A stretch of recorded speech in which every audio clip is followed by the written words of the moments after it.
This is according to New York Times. And it notes the Trump administration has tried before to tap into the IRS's extensive servers to aid in alien deportations.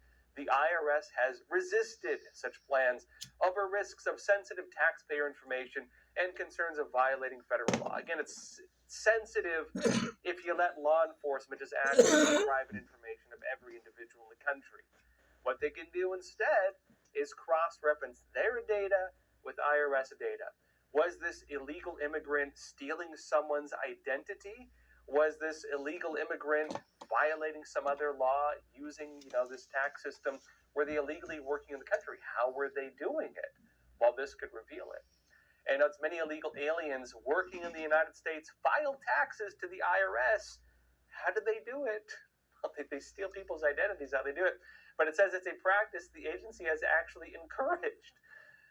Now, it notes as well, the IRS has a special 9-digit code for workers without a social security number called an individual taxpayer identification number. And illegal immigrants' filings contain a slew of personal information, such as home addresses, employer names, and income. And that personal information they were using to file taxes could be used to find them and deport them. Now, look, this could potentially get into a lot of other issues. There's the issue that many illegal immigrants do, in fact, steal people's identities. This is common. If you come to New York City, go to AOC's district, Jackson Heights. I used to live there. You can see people selling it on the street corners. It's in the open. It's normal here, and it's relatively not even punished. Now, there have been stories, for example, of some of these gang members, MS-13, Trende Aragua, others, there's a lot of them, that even openly do this on street corners, selling people's private information.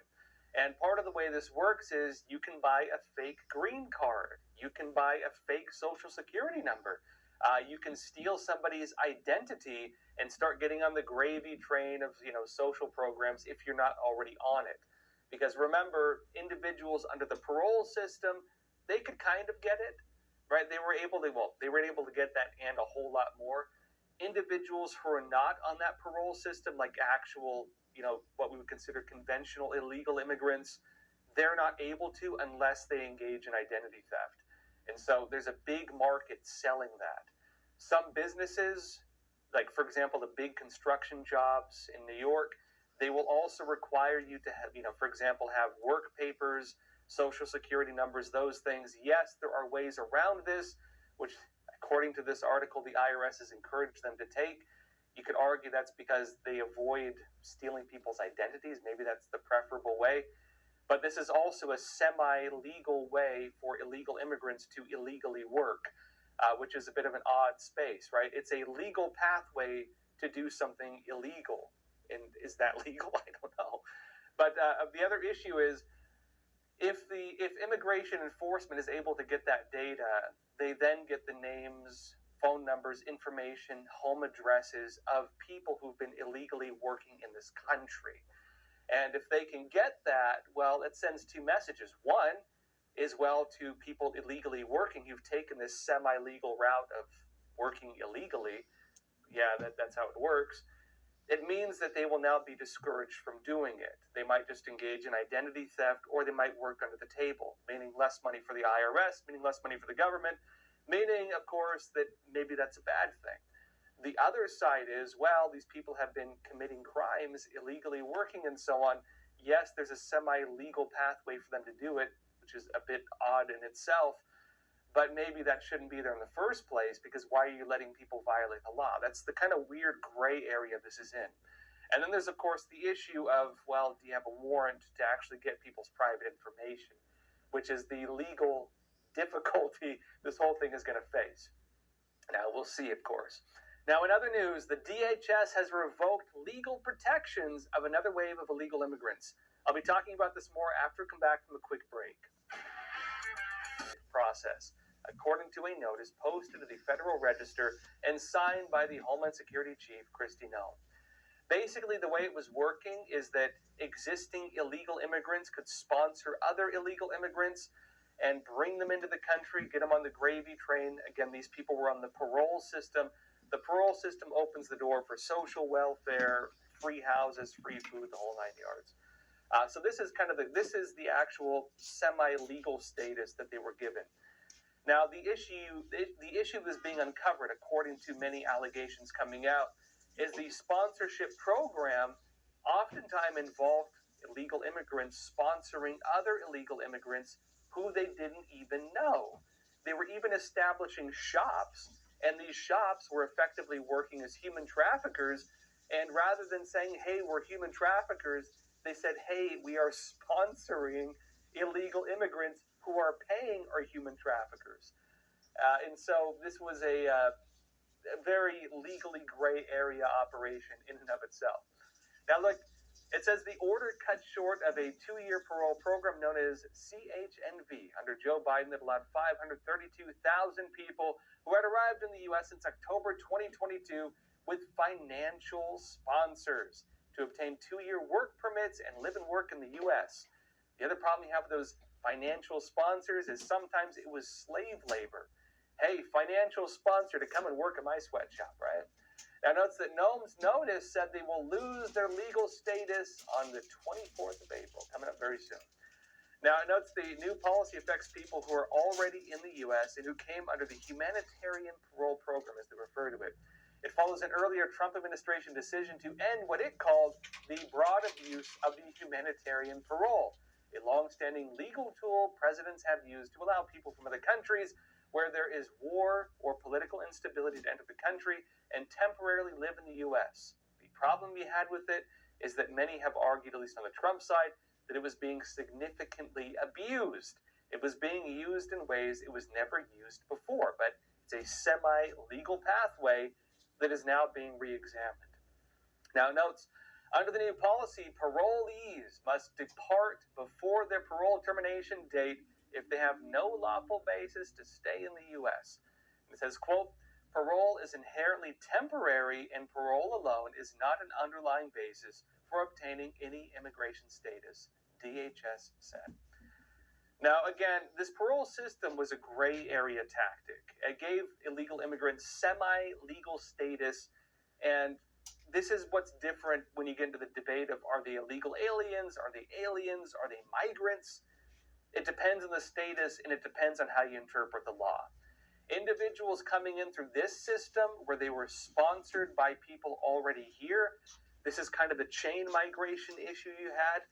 This granted semi-legal status to individuals who are technically just illegal immigrants.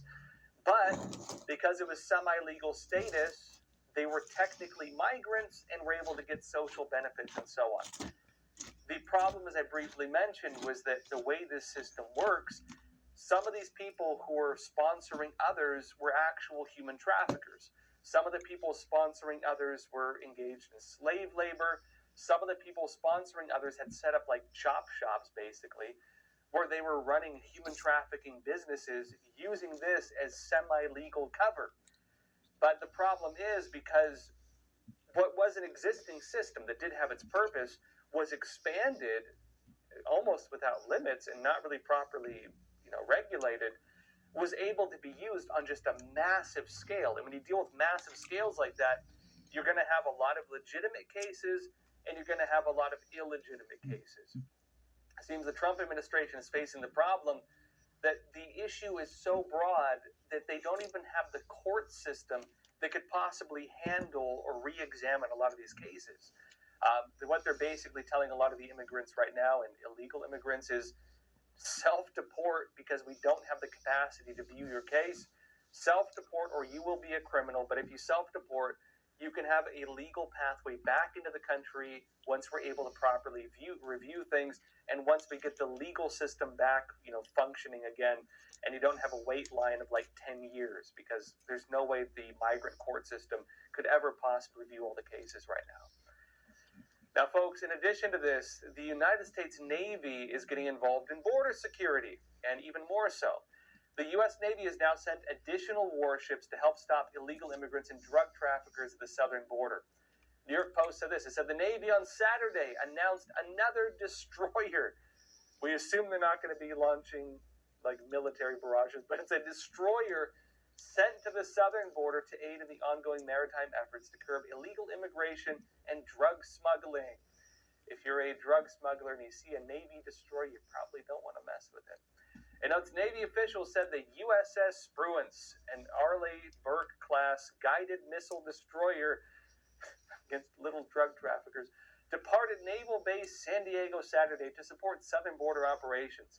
And it says the goal of the mission is to restore territorial integrity at the U.S. southern border, according to a statement from the Navy. Now, Trump also weighed in on why he says this is necessary, and he said this on Truth Social, quote, he said the 14th Amendment right of American citizens never had anything to do with modern-day gate crashers, illegal immigrants who break the law by being in our country. He said it had everything to do with giving citizenship to former slaves. He's talking about, of course, the policies of taking back citizenship from people who were using chain migration, who were coming here and having a birthright citizenship. Trump is talking about basically ending the policies that have been abused. The policies that were put in place to, in this case, give citizenship to former slaves, but does now work for a mass citizenship program for kind of what's becoming the largest population of the United States. Now, Trump said he's talking about ending birthright citizenship. It's not clear whether that will also include stripping citizenship of people who are the children of illegal immigrants. That has not been mentioned, although some people fear that might happen. But Trump, at the very least, is looking to end it going forward, and we assume that's all he's talking about. But he said this. He said, our founding fathers are spinning in their graves at the idea that our country can be taken away from us. No nation in the world is anything like this, birthright citizenship. He said, our lawyers and judges have to be tough and protect America. And so, in other words, mass operations looking to secure the U.S. southern border and to carry out or facilitate mass deportations, and also end some of the policies that have been used to basically encourage this. Now, in some other news, President Donald Trump is putting additional pressure on Venezuela. And this is important because this relates to the Alien Enemies Act and also other problems right now. Trump wrote this on Truth Social. He said, President Donald J. Trump announced today that the United States of America will be putting what is known as a secondary tariff on the country of Venezuela for numerous reasons, including the fact, he says, that Venezuela has purposefully and deceitfully sent to the United States undercover tens of thousands of high-level and other criminals, many of whom are murderers and people of a very violent nature. Among the gangs they sent to the United States is Tren de Aragua, which has been given the designation of foreign terrorist organization. And he notes we are in the process of returning them to Venezuela or El Salvador. And he says it is a big task. In addition, Venezuela has been very hostile to the United States and the freedoms which we espouse. Therefore, any country, this is big, any country that purchases oil and or gas from Venezuela will be forced to pay a tariff of 25% to the United States on any trade they do with our country. And you know why that's a problem for a lot of countries? The biggest importer of gas from Venezuela is China. Russia and China have a heavy footprint in Venezuela. The two of them effectively built a lot of the infrastructure in Venezuela, in fact.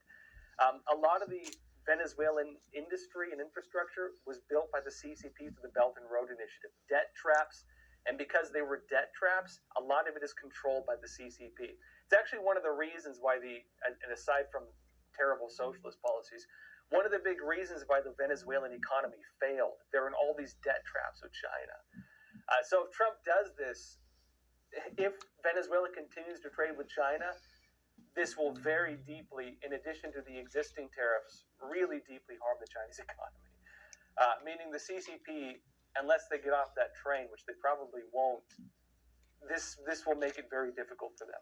Now look, aside from the tariffs and the effect this is probably going to have on kind of the alternate world economy. Remember, there's the surface world economy, there's the United States and Europe and Canada, and the former, you call them the Five Eyes states, or the former Commonwealth, which the United States may rejoin, by the way. you have these kind of first world economies, and they kind of, they run a lot of the humanitarian stuff. They have a lot of the surface world business. Then there's the countries that are kind of on the naughty list. These are the guys that have been maybe sanctioned by the United States, talking North Korea, Iran, Russia, until maybe that's changing now, Venezuela, and a lot of other kind of countries that engage in serious enough human rights abuses that they cannot trade with many first world countries. They've been sanctioned. What happens?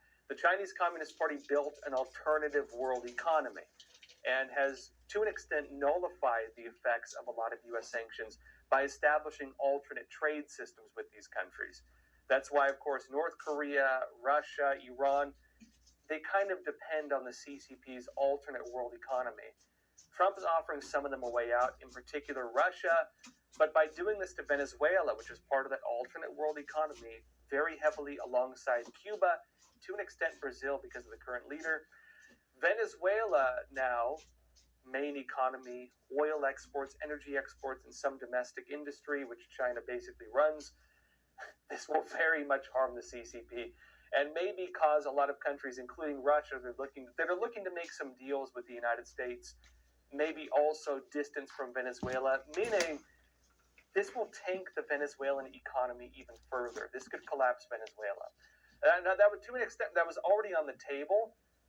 Even under the Biden administration, he had given some signs that maybe there were going to be protests and color revolutions. Shortly before leaving office, President Joe Biden at the time, he actually met with the opposition leader of Venezuela, who's currently taking refuge in Spain. Biden, the administration, recognized the opposition in Spain, again, a Venezuelan living there, as being the official winner of the Venezuelan elections, and he deemed Maduro, the current head in Venezuela, as the illegitimate leader. That was Biden. Biden also talked about mass protests against the Maduro regime, and Biden also put sanctions on many Venezuelan leaders, including Maduro, saying that basically the leadership is a criminal cartel. The Biden administration alleged they're tied in with the Cartel de los Sols.